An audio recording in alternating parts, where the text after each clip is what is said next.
మీ మోకాల నొప్పులకు ఎటువంటి సర్జరీ లేకుండా ఎపియాన్ పెయిన్ క్లినిక్ అందిస్తున్న అత్యాధునిక చికిత్స. గ్లూకోమీటర్ రీడింగ్స్ ఏమో నార్మల్గా ఉంటాయి, మనం ల్యాబ్లో చేసిన రీడింగ్స్ ఏమో తేడాగా ఉంటాయి, అంటే హైగా వస్తుంటాయి. సో ఇది ప్రాక్టీస్లో చాలా ఫ్రీక్వెంట్గా గమనిస్తున్నాను. అయితే ఇక్కడ అసలు గ్లూకోమీటర్ని సరైన పద్ధతిలో వాడుతున్నారా లేదా అనేది ఎప్పుడు కూడా నా పేషెంట్ కౌన్సిలింగ్ చేస్తుంటాను. ఫస్ట్ ఆఫ్ ఆల్ గ్లూకోమీటర్ మనం వాడుతున్నప్పుడు దాన్ని ప్రాపర్గా స్టోరేజ్లో ఉందా, తర్వాత మనం దానికి వాడే needle and pen as directions వాడుతున్నారా లేదా. జనరల్ రికమెండేషన్స్ ఏంటంటే నీడిల్ కన్నా, అంటే మనం సూత్తో గుచ్చుకుంటాం చూడండి, అలా కాకుండా గ్లూకోమీటర్తో ఇచ్చిన డివైస్ పెన్ అది వాడిన దానివల్ల బెటర్గా blood absorption and better quantity of blood వస్తుందని కూడా గమనించారు.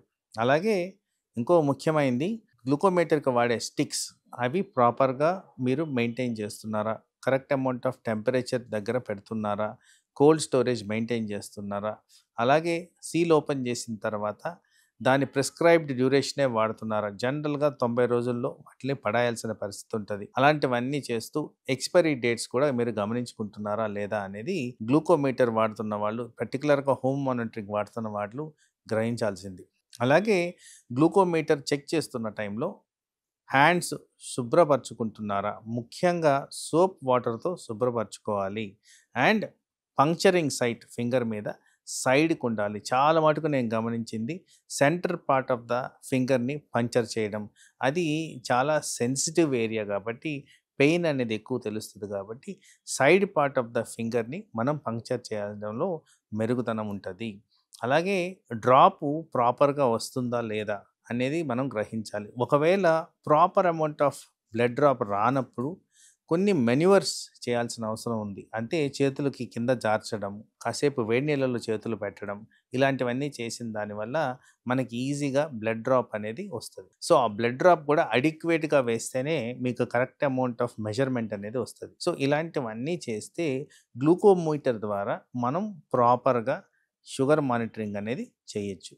తర్వాత ఏ టైంలో ఎప్పుడు చేసుకోవాలి అనేది ముఖ్యంగా ఇక్కడ గమనించాల్సిన అవసరం ఉంది. చాలా మటుకు ప్రాక్టీస్లో నేను చూసేదంటే ర్యాండమ్గా షుగర్ చెక్ చేసుకొని వస్తారు.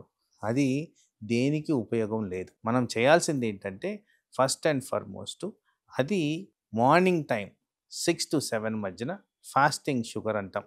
అది usually 8 to 10 hours of fasting తర్వాత చేయాల్సిన టెస్ట్. అలాగే పోస్ట్ లంచ్ అనే test 2 hours after having food. General recommendation lunch తర్వాత చేస్తే బెటర్ అని. అలాగే ఎప్పుడన్నా షుగర్ గురించి డౌట్ వచ్చింది, మనం ఎక్కువగా స్వీట్స్ తిన్నాం, ఎక్కువగా డీవియేటెడ్ ఫుడ్స్ తిన్నాం, ఆర్ సస్పెక్టెడ్ లో షుగర్ వచ్చింది, ఆ టైంలో కంపల్సరీ షుగర్ని చెక్ చేసుకొని అది కరెక్టివ్ మెజర్స్ చేసుకోవడం అనేది కూడా ఇంపార్టెంట్. ఇలా మెయింటైన్ చేస్తే home monitoring of glucometer sugars రిలయబుల్గానే మనం గమనించాల్సిన అవసరం ఉంటుంది.